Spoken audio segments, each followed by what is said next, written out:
Hey family, so I'm back again. God gave me another word. He kind of put something on my heart, and true enough, it's a word, but it's something that we all need to hear at the same time. It's some of us more than others, especially at this critical time in the world. So this little journey is a testimony within itself, you guys. I had so many, I feel like supernatural experiences today. So this is actually the second time I'm trying to make this video. I made a whole 20 to 30 minute video, you guys, and it had no sound. I finished, I got ready to upload. I like to watch my videos ahead of time before I upload them to make sure that the sound and everything is okay so that you guys can hear it when I post it. No sound at all. In the middle of trying to make that video, I had a friend, a past friend, like that I used to be friends with years ago, contact me. So when they contact me, I answered. And I was not the reason why we stopped being friends. They were. But of course, we're Christ minded, especially with the call that Christ has called me to. I realized that some things that people do don't have anything to do with us. It has everything to do with them and the journey that they're on, right? So I answered, I'm talking to this person. They was telling me about the stuff that they were going through. So I start ministering to them. And sure enough, you guys, the talk that I was having with him lined up perfectly with the word that the Lord has just given me.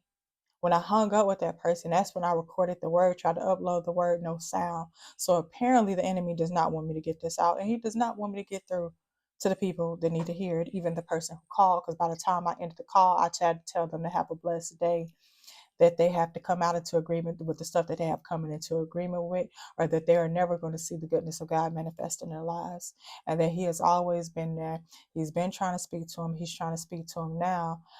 And then this person actually told me that God has some things to answer to. And I'm like, that right there, wait, pause. No. That's a no right there. The creator has nothing to answer to. If he didn't want you alive, he could literally snap his fingers and you would not be here. But see, it's the way that people are looking at things that makes them feel entitled. So we're going to dive into this word.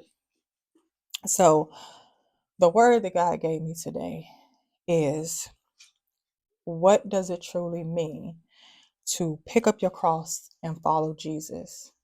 And what did Jesus walk truly look like?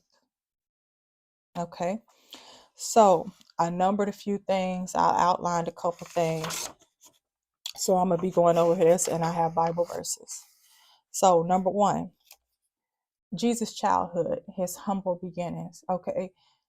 Jesus is and was the Son of God. Okay. And before he could even be born good, first of all, he was born in a manger, a feeding trough, the lowliest of lows. Okay. And then when he was born, he had to flee and be protected and hidden because King Herod wanted to kill him. Okay. And that was before he even grew up to even get of age. Now, in his childhood, the number one thing on my list, he had to study to gain his wisdom, to get in the position that God wanted him to be in. And you will find this in Luke chapter 2, verses 41 through 52. And guys, if you see me look down from time to time, I just want to make sure I'm not recording 30 minutes worth of video and it's not getting it. So Luke chapter 2, verses 41 through 52.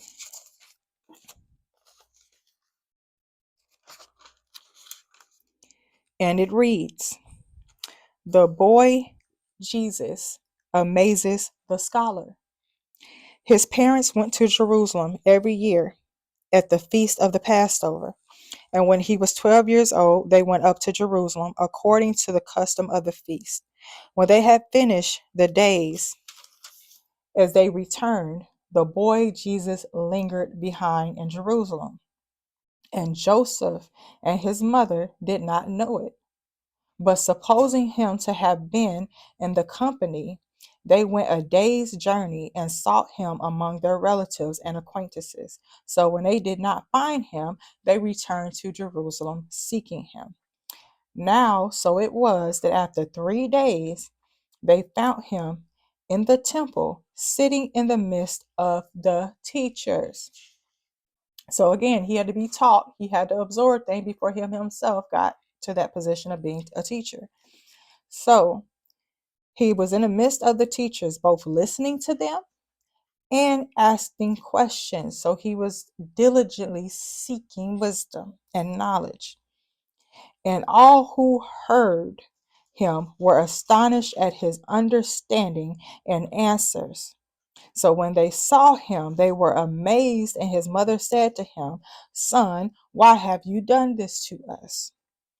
Look, your father and I have sought you anxiously." And he said to them, "Why did you seek me? Did you not know that I must be about my father's business?" Even at a young age, he knew what his call and what he was appointed to. But they did not understand the statement which he spoke to them. Drop down. Jesus advances in wisdom and favor. Then he went down with them and came to Nazareth and was subject to them. But his mother kept all these things in her heart. She pondered on it. And Jesus increased in wisdom. He gained wisdom and stature and in favor with God and men. He got in favor. He gained favor with God. These things was added to him by him seeking wisdom and knowledge as a child, studying to show himself approved. Number 2, he was baptized. We find that in Matthew chapter 3, verse 16.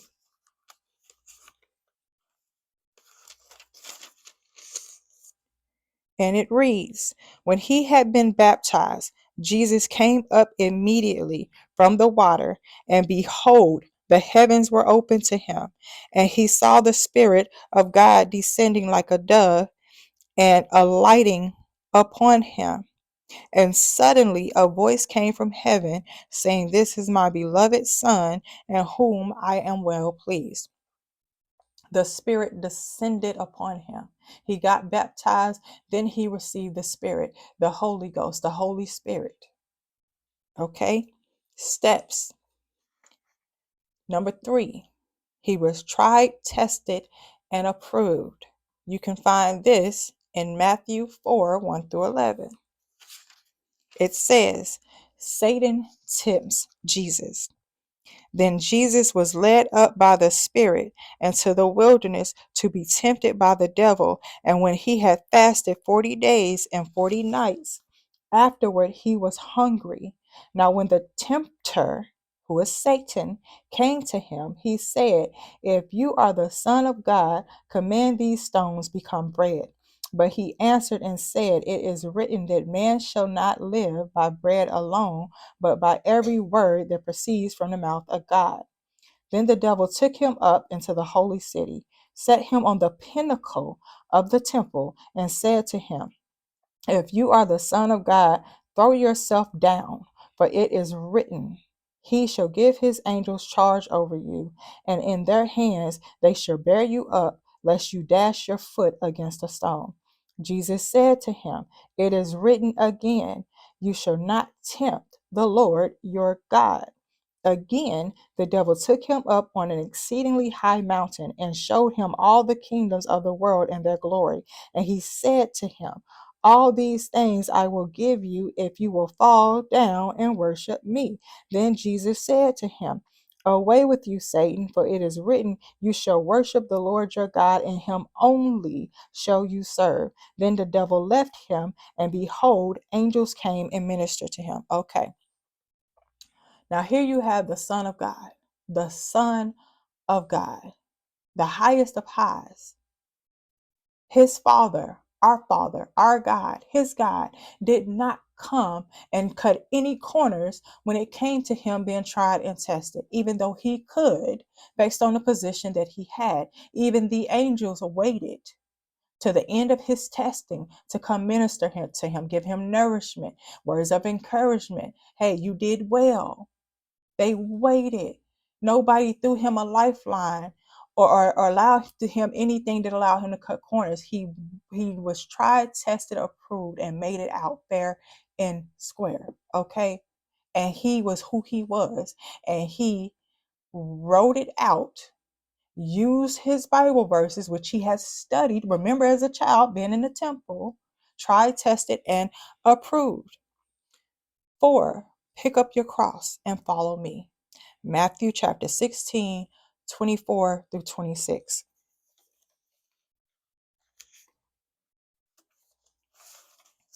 It says, take up the cross and follow me. Then Jesus said to his disciples, if anyone desires to come after me, let him deny himself and take up his cross and follow me. For whosoever desires to save his life will lose it, but whoever loses his life for my sake will find it. For what profit is it to a man if he gains the whole world and loses his own soul? Or what will a man give in exchange for his soul? People, he died to his flesh when he died on that cross for us. He's saying, how many people are willing to die the same death? How many people can get up on a cross, die for millions of people so that they may be saved? That is what we are called to do. When you are walking with Christ and you truly pick up your cross and follow him, you are dying to yourself so that you become a vessel for him, the word, and the things that he has done in your life. How can you be a vessel for the Lord that the Lord can use to get glory from if you are still in the world doing carnal minded things? And then we will make it seem like the Lord is asking too much. Why I got to give up myself? Why I got to die to self? I feel like I'm celebrating death. You're not celebrating death when you pick up your cross, but you are respecting and reverencing Christ, letting him know that what he did for us on that cross was not in vain. That is no small feat. He was in the flesh. This is a man who could have, he rebuked the wind and the waves. He walked on water.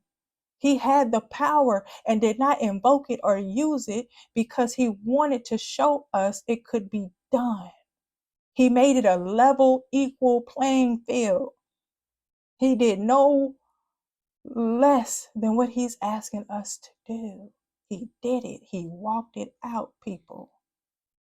And when he tells you to die to flesh and die to yourself, because this has to be a selfless walk.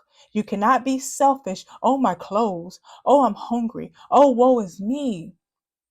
Because he's sending you out there to minister to the sick, the people, the prodigals, the people that don't believe in him, the people who have been hurt and are going through afflictions and trauma that has taken them away from him.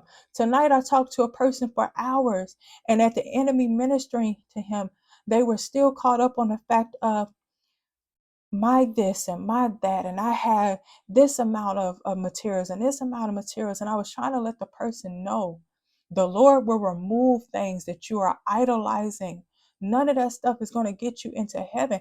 He tells us in the Bible when he was speaking to the people about hoarding and saving up for the last days that the corrosion of their wealth was a testimony. It was testifying against them. He used another parable where somebody had stored up so much stuff and had put it in their barn house and said, hey, I can sit and I can rest because I got years worth of whatever. And he told them, foolish. That's foolish. If you were to die right now and give up the ghost, who would these possessions go to? He is trying to let people know that when you die to yourself, in the same way that Satan was trying to tempt Jesus with stuff that he already owned. I will give you this. I will give you that. He already got it. He don't need you to give him nothing.